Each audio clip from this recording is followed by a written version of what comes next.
ASML. That is the name of the company producing the single most important machine in the world. And get this, the most advanced semiconductors can only be made with these $200 million machines, and the only company that makes them is the Dutch company ASML. The size of a city bus, but working with atomic level precision, these EUV lithography machines are the most expensive step in making every advanced microchip that powers the modern digital age, data centers, cars, and every single iPhone, to name a few. They are so central to the manufacturing of modern day tech that the US government is even willing to give out millions of dollars in subsidies to ASML. But there's a catch. ASML is at the center of an escalating war between China and the US. Now, it's not a war in the traditional sense, but more of a competition in government offices and corporate boardrooms. The goal is to prevent rivals from getting their hands on crucial technology like microchips, and not just in consumer electronics, but in weapons too. In this video, I'll tell you all about the complex machinery that makes this industry go round, and then reveal the American ultimatum for ASML. And trust me, this $1 million deal breaker is something that you don't want to miss. So let's get into it. ASML's lithography machines, also known as photolithography machines, or just lithos for short, are used to make patterns on semiconductor wafers. It starts with a silicone wafer that gets coated with a light-sensitive material called photoresist. You know what, that actually explains a lot of stuff for me, because whenever someone takes a picture of me, the photo resists me from looking good, so I can rest easy now knowing that. But I digress. So after they coat it with the photoresist, the wafer goes into the lithography machine, which uses a light source like a UV laser to project a pattern onto the photoresist. The pattern then gets transformed onto the photoresist by the light, which hardens the pattern in place. Then the wafer goes through a chemical development process which removes the photoresist that wasn't exposed to light, leaving the pattern on the wafer. The machine then uses lenses, mirrors, and other optical elements to focus the light onto the wafer and create patterns. This process gets repeated multiple times, with each pass creating a different layer of the semiconductor device. Once all the layers are created, the wafer gets cut into individual chips, which get packaged and sold as semiconductor devices. ASML is a Dutch-based company, but with recent semiconductor shortages, it's becoming a big player worldwide. It's one of the leading suppliers of lithography machines in the world, and almost every major semiconductor manufacturer uses its machines, which is a hugely dominant position in the market, to say the least. ASML's CEO, Peter Wenning, let us in on how the inner workings of this struggle are going. We're going to roll the clip for you because he speaks on the geopolitical nature of their business, trade deals with politicians, and what they can and cannot export to China, and a lot more. This is the info straight from the source, so enjoy. What is the latest on the conversations with your government, with the US government, about shipping product to China, sir? Yeah, I think that's a question you should really ask the governments. We're business people. We're not politicians. This is a geopolitical issue, and our Dutch Prime Minister was in Washington last week, and actually made it very clear that this is a highly complex, issue. Several countries are involved. It's not just between the Dutch and the Americans. I mean, it involves other European countries. It involves Asian countries. So it's a complex situation. It involves multiple companies, highly complex supply chain. So I think this is all very sensitive, and it basically says, it needs to be a balanced outcome, and they're, talking. Of course, we, provide them with the information as we see it, this is actually helpful. I think helpful in the discussions that are currently going on. But it is up to them. I mean, we in that sense are just have to follow what comes out, and I think Peter. It's still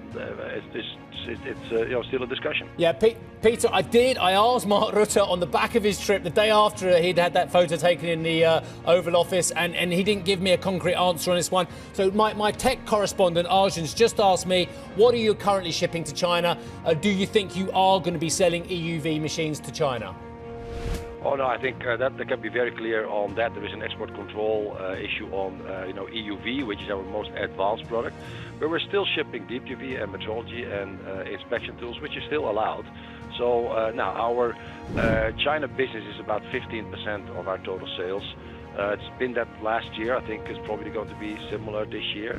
Unless anything changes, we'll actually keep shipping our deep UV systems, which is the workhorse of the industry today. but export controls on EUV, on extreme ultraviolet, are still valid. I mean, we cannot ship those. Peter, just to be clear about the impact here, the restrictions are designed to stop these chips fueling military hardware in China, accelerating those programs when it comes to defense. But do they also have ramifications for 5G and AI in China? Yes, I think when you think about the semiconductor usage in military applications, you have to realize that many of those military applications use very, very mature chips. They're very often 10, 15 years old. Why? Because they're rugged, they can withstand extreme conditions. So the most advanced chips are not used in those military applications. It is basically, as you said, the leading edge chips are really used in the infrastructure, are used in the mobile phone area, in the consumer area, in the industrial area.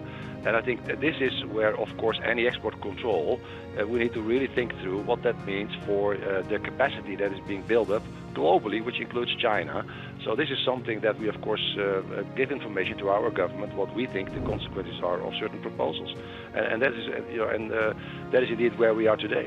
So it will affect, I think, more generally, the availability for chips in the industry at large, and not specifically in the military application, because that's already there. I mean, that's pretty mature. Peter's insight is dead on. This struggle for semiconductor dominance is becoming a geopolitical mess, entangling many different companies and international governments. And I mentioned this massive ultimatum of sorts that the US gave to ASML, and this may actually turn the tide of the global semiconductor market. Back in October of last year, the American government took action to take a major win in the semiconductor war. With a stroke of the pen, China was banned from all purchases of advanced technology from the US and its allies. Now, what President Biden did was not just say that the Chinese can't purchase the high-end and mid-grade chips, he also said that they can't purchase any of the equipment that's necessary to make the high-end and mid-grade chips to make sure that they never move up to that quality step.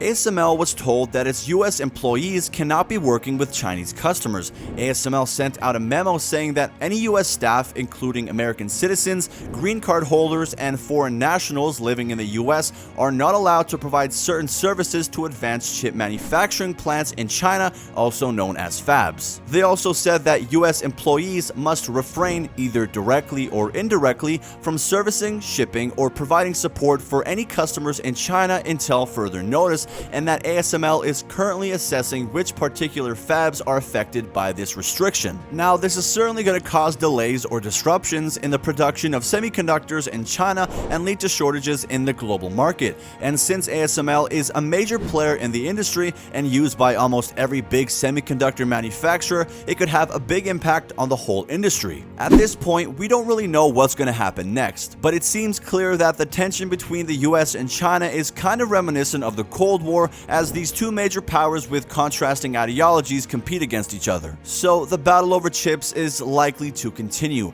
Additionally, the belief that globalization, trade, and interdependence lead to less conflict is being challenged as economic interdependence is being used as a weapon. But we hope you learned something new today and enjoyed your time here while you did. If you found this video interesting, please hit the like button and subscribe to Profit Protection. Until next time, I'll be seeing ya.